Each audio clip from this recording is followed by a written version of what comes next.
Good morning, good afternoon, good evening, everybody. Thank you for joining our Buddhism meeting this morning, or this afternoon, or this evening. Last week, or 2 weeks ago, in my Chinese meeting, I talked about how to pray or chant for a good job, and I've been asked to translate it in English. This is why I thought I would repeat it in our English meeting, because I think this is a topic that can benefit a lot of people. So the first topic is how to pray or chant for a good job. Now, it all started with my son, Kevin. He worked for Starbucks ever since he started university as a part-time job. And he's got a master's degree, but then he decided to work full-time for Starbucks. He told me that Starbucks is like his own family. But then in my mind, I thought, he's got a master's degree. Why would he hide in a little shop with 4 people? But then he didn't want to change, and every time I asked him to change, he scolded me. So he said, I want to become a manager. I will not quit before I become a manager. And then finally, he became a manager of the shop. But I thought to myself, he needs a better job. With his degree, with his ability, he should have a better environment with better opportunities. And also, he has to work shifts at Starbucks. And he sometimes works 6 until 3 or 3 until 12, with no time for further studies or joining SGI meetings. So I chanted for him to change. Little did he know that a couple of months after he became the manager, Starbucks closed down 30 shops in Australia, and he got redundant. Now, of course, he was unhappy, but I was very happy. Of course, I didn't tell him. So I would not say anything, and he had 1 month's severance pay, so he started to look for jobs. I didn't offer any guidance or information, so I let him start to look for his job. And then 1 month later, he was not able to find something which he liked. I think he started to get anxious. At that time, I asked him to come in. I said, son, I don't know what kind of a job that is good for you, because I have not been employed for so many years, but I know there are hundreds and thousands of jobs out there, but I don't know which one is good for you. So instead of chanting for what kind of job you want, let us look at what criteria in the job that will be attractive to you. So at that night, I wrote down 10 criteria. The first one is that the company he's going to work for must have a very stable and strong economic and financial situation, because at that time the economy was not very good and a lot of companies closed down. So the company he worked for must have very strong financial standing. Number 2, he must have supportive superiors and colleagues. 3, he will have job satisfaction, which means that he liked the job. 4, there must be good future and opportunities for promotion. 5, he will have very good work performance. He will appreciate the job and be appreciated by his superiors and colleagues. 6, there must be learning opportunities for him to grow. 7, there must be an ideal salary. I mean, not skyrocketing high, but reasonable salary for the job. 8, there must be very convenient transportation. We don't want to have him travel 2 hours to and 2 hours back every day, you know. Number 9, he has to go to work and leave work happily every day. 10, there must be time after work to attend SGI activities and meetings. And I forgot to mention that this will be a job which is office hours from 9 to 5 or 9 to 6. So I talked to Kevin. I said, well, if a job carries all these criteria, it must be a good job for you. We don't care what kind of job it will be, but this is the perfect job for you. And he agreed. So that night, we both chanted for this job. And the next day, a headhunter called him in and asked him to go for an interview at Optus. Now, Optus is a very, very big telecommunication company, really big and strong. But then Kevin asked me, he said, this will be a junior job, and I'm already a manager. Shall I go? But I told Kevin, I said, Optus is a very, very strong good company. So even if you start as a junior, if your performance is good, there will be lots of chances for promotion. So I said, go. So the day after, he went for an interview, and he was tested for 3 hours in the morning. And then in the afternoon, he told me that he was hired. Out of the 8 applicants, the interviewers liked him best. And this is not a junior job. This is a supervisory job. And he is seconded not to support housewives, but to support big corporations, the system, the telephone system. And this is a very highly appreciated job by Optus. So he was sent for training for 2 weeks, and then he started his job. And then he was sent to support a client which liked him very, very much. Later on, a Singapore company bought Optus, and to reduce expenses, the Singapore company fired a lot of people. And the department, which was very valued by Optus, was dissolved. Everyone in his department was fired, except for Kevin. He was the only one left. And the reason why he was left behind is because the client he supported said, if you don't give me Kevin, I will not sign contract with you. So this is why Kevin was the only one left. But of course, Kevin was anxious. He didn't know when he would be fired. But I have the faith that it will be okay. Everything will be okay. So I told him, I said, Kevin, before you are fired, there will be another job coming up for you. So very soon, a job came out, and he applied for it. But this is a job for 1 year only. It's a contract job. I didn't like it, but he didn't listen. He just applied, and he was accepted. And on the day when he was there to sign the contract, the high authorities saw that Kevin is the applicant. They made it into a permanent job, not a contract job. Now you see how interesting and how mystic everything worked. Not just because we chanted for very precisely for what kind of a job we want, but we have faith that there will be a job for you. And Kevin has been working for Optus since then, and he has been promoted several times. And at the time of financial crisis, he got a raise. So, and he's still working there, very happy. So I hope everybody would take this as an example. And for those who are looking for jobs, please take this as an example and encouragement to look for the ideal job you want. Okay, my next topic is, are you troubled? And are you unhappy? Recently, there are a few familiar sentences which says, I'm very troubled. What are people troubled about? Many answers came. The exam is coming. I still got a lot to learn. My friends in the next class has been avoiding me, and she doesn't want to be friends with me. The dance competition is coming soon, but I cannot keep up. So the above are only part of the answers, but they are enough to make people feel troubled and unhappy.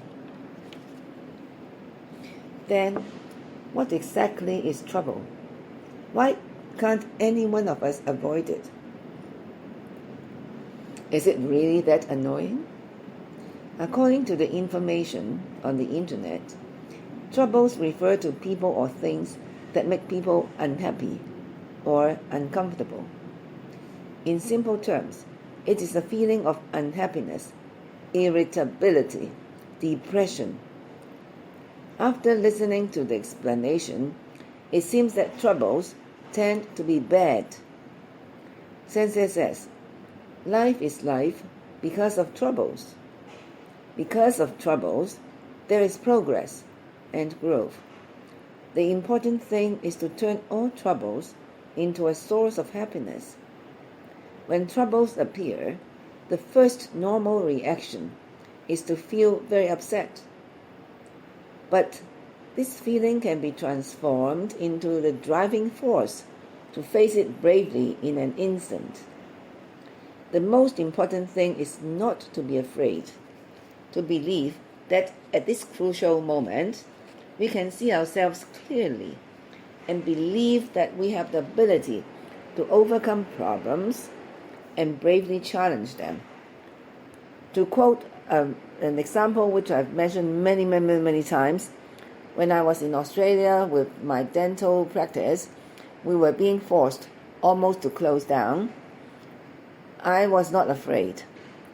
I faced it head on, and at 3 o'clock in the morning, I woke up and chanted to the Gohansen for a solution, and by 6 o'clock the solution came, and I took action, and then everything turned around.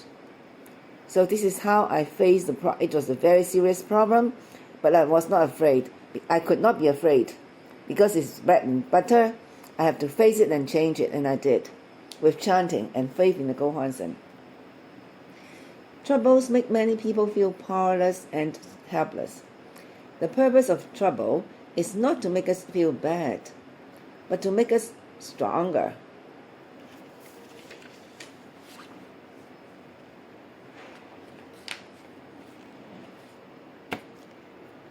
The wonderful picture of life is that after we defeat troubles, we can still stand up and say, I won.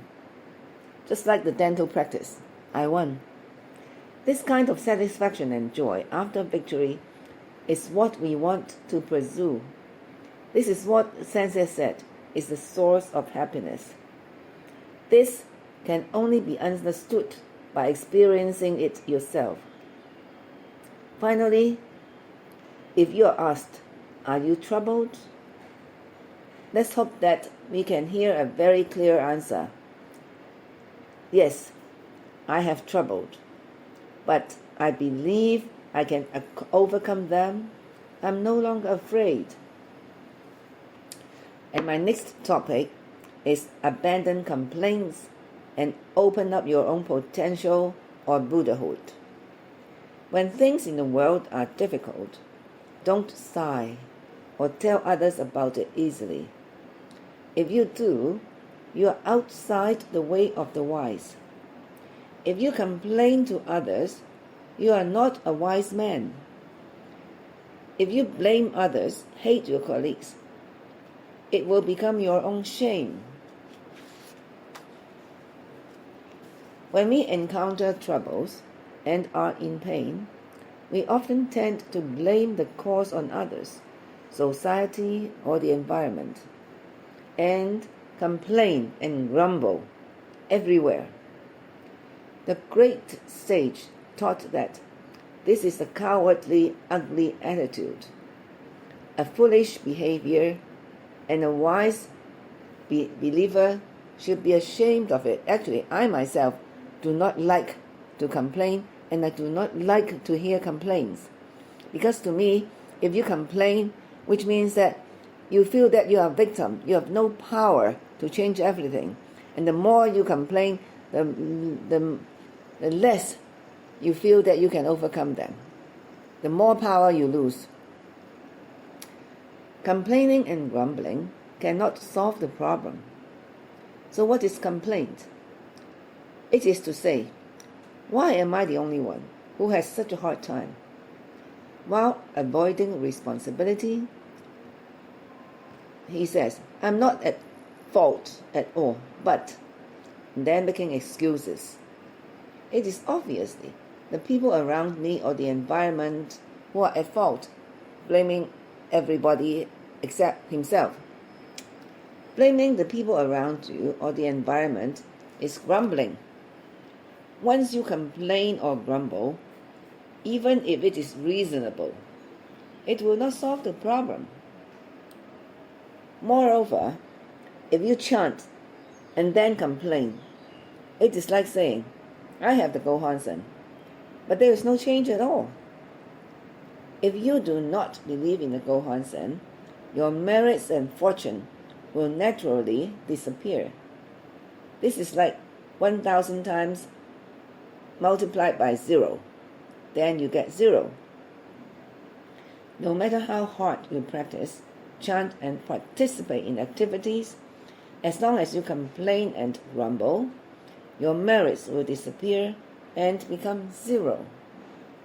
Sensei says, a dissatisfied heart, a thought of complaining and grumbling, will make your fortune disappear, and you will be abandoned by the heavenly deities.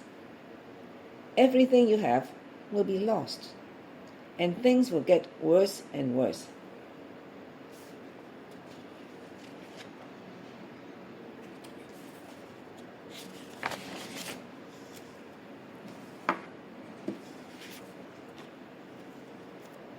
Sometimes, the things that make you feel deeply troubled are just complaints. Abandoning this mentality can greatly open up your own realm and transform into a happy life. Mr. Ikeda once said, don't complain, sigh, or be afraid. Be clear, have strong faith, and full of courage. Only then will the great power of the wonderful law emerge. If the faith is not strong, you cannot receive true merit. Nichiren Daishonin says, Nichiren disciples, if you shrink back, you will not be able to succeed. Faith is courage. The more difficult it is, the more courage you should muster up to challenge it. Complaining, grumbling, or sighing is a sign of one's own weakness and cowardice. If one can recognize the weakness of one's own life, muster up confidence, and have the courage to challenge difficulties and troubles, pray strongly, and continue to act, one will eventually be able to turn trouble into great benefit. Now, optimism versus pessimism. How to live an optimistic life. Nichiren Buddhism explains that everyone's life has a very noble Buddha life full of wisdom, courage, and compassion. If one can review the Buddha life, one's view of things will be completely different. And one can build an absolute state of happiness that is not manipulated by anything. Now, just to give you an example in our daily life, when we chant Nam Myoho Renge Kyo, if we do chant very, very well, in the middle of it, we rise above, just like the ceremony in the air. When we rise above, we see things from above, and things look different. You can see the whole picture, and problems seem to be so small. People say that when you fly up the sky, the problems and worries will disappear because you just cannot see them. We uphold the Gohansen and the mystic law. We are the true body of the law, the true body of great fortune and many treasures. Therefore, we should be able to overcome everything and have nothing to fear. When we are completely convinced that we are the true body of the Buddha, we will reach the state of living itself is joyful and happy. Now, actually, when I was feeling very, very depressed, I tried to take a walk in the mountains, And I told myself, to be alive is joyful. But I know the sentence. I could not feel it. I was still very unhappy. Until now, I can really feel it. After 20 odd years of practice. Yes, to be able to alive is already a benefit and joyful and happy. The purpose of faith is to understand and obtain this great state of life. Those who strive to the end in the world of Soka Gakkai and Kozen Rufu can enjoy this state forever in the three lives. Pessimistic people think about everything is sad, painful, and gloomy. For example, they will think, what if my husband dies? What if my wife gets sick? What if I can achieve my goal? What if my daughter meets the wrong person? If you often hold pessimistic thoughts, one thought will be infected with pessimism, and it is impossible to be happy. Remember the Buddhist theory about Ichinen Sensen? That is, what you think is going to come true. This is why I encourage everybody to turn your pessimistic thoughts into optimism. Actually, a long time ago, I was kind of pessimistic also because of all the things I was facing. I read a book, and it says how to stop worrying and start living. The book says that the things that you're worried about now might not even happen. So later on, years after, you look back and you will think how stupid I was to worry about something that won't happen.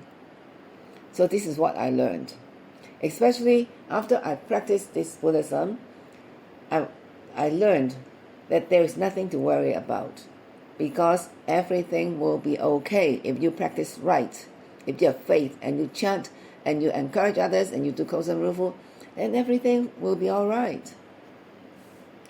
Always worrying about no money, another meeting, another lecture, then your life will be painful. On the contrary, no matter what happens, you should move forward happily and look at it in a good, happy, and positive direction. This is optimism. And ultimately, it is faith. For example, if you are sick, then you can think, I can rest and I will get well.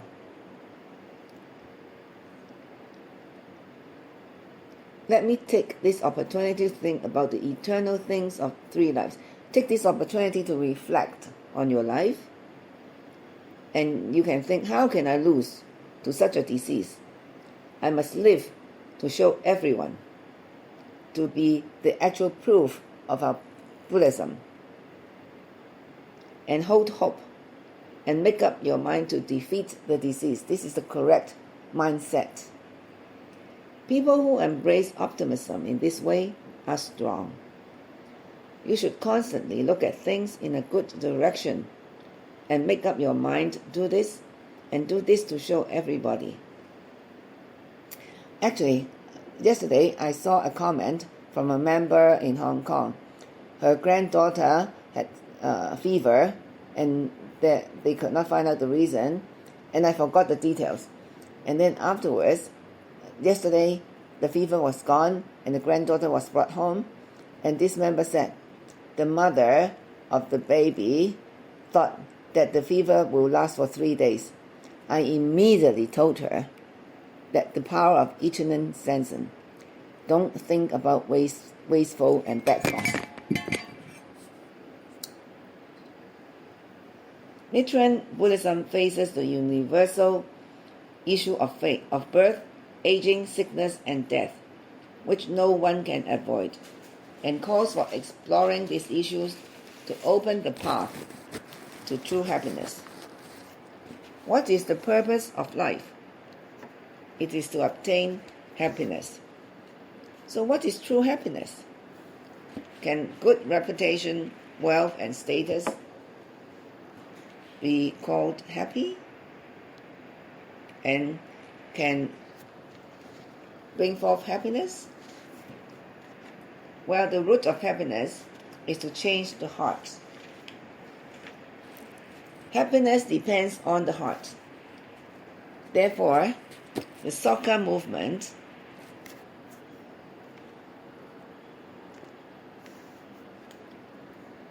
which emphasizes the philosophy of the heart is the most important thing and aims to reform the heart, is the fundamental part to happiness in life. There will be all kinds of troubles, and sometimes we must face the reality that we are helpless. But this is not the reality. If you have strong faith, you will never be helpless. People who can enjoy life with joy are winners. So it is important to change your heart. Don't care about what others think. Even if you live in a situation that everybody envies, there are still many unfortunate people. There are people with strong hearts, wise minds, resolute hearts, and broad minds. These people will not be discouraged, no matter what they encounter. Now, as for myself, I think I'm a very independent person, and I don't care what other people say. As long as I don't hurt people, and I don't do the things that are illegal, then I don't care what other people say. So this is why I'm always happy. Happiness is not something that can be expressed in words, nor can be measured by material things. Happiness does not depend on wealth, status, or reputation.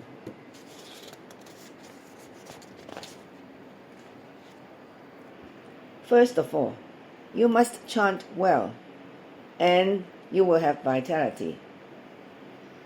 You can face everything with joy.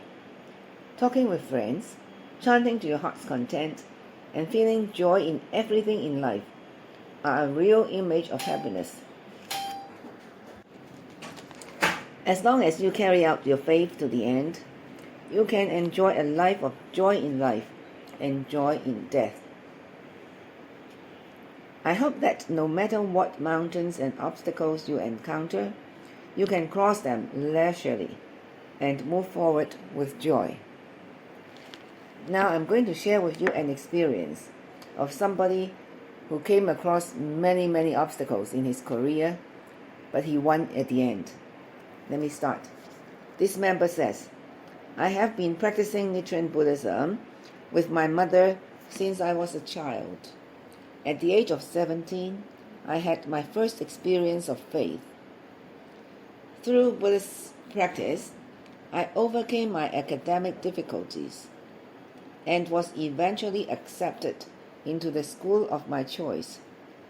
This motivated me to start practicing seriously and actively participate in SGI activities. Having faith does not mean that life will be smooth sailing. Over the years, I have encountered various challenges, including family relationship problems, work problems, financial difficulties, and my children's health problems.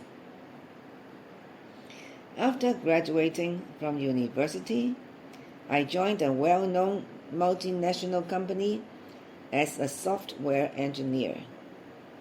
Salary was good and work was meaningful, so I did not think about changing jobs.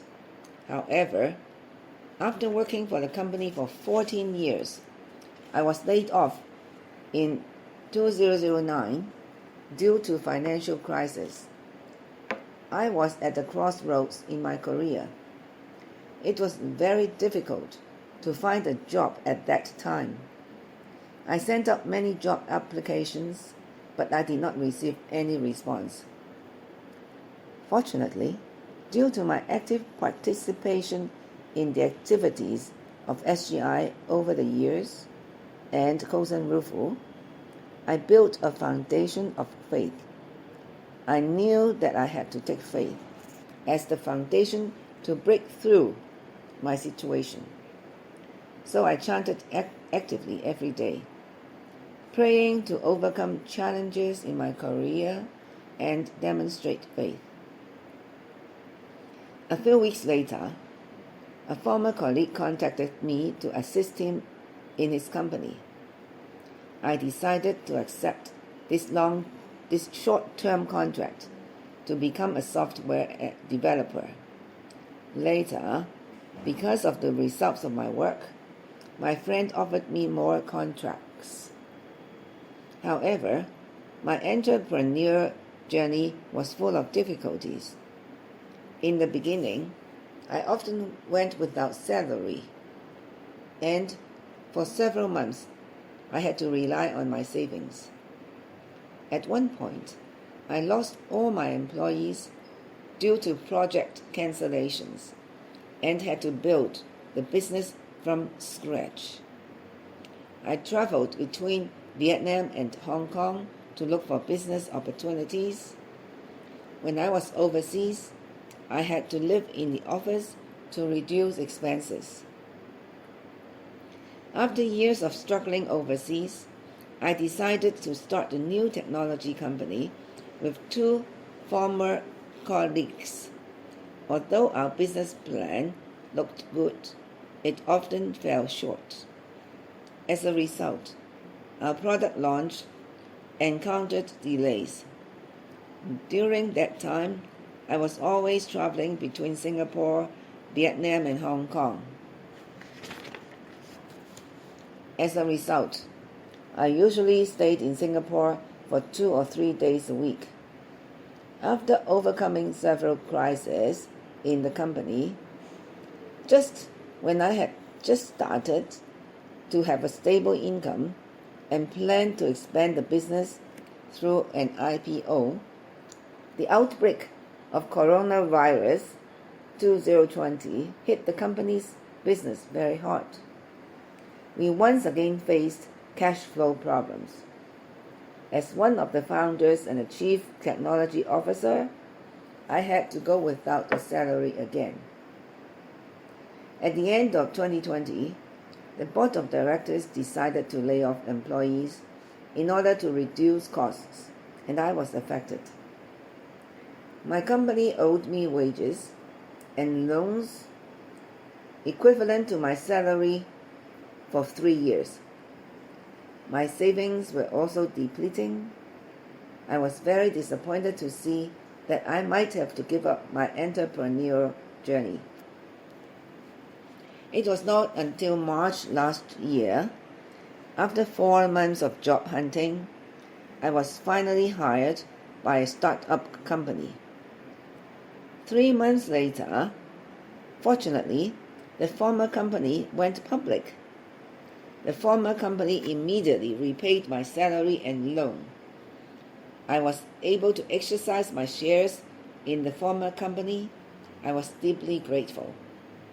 Looking back, I realized that all the challenges and difficulties have made me a better and stronger person. So this is what I have to share with you today.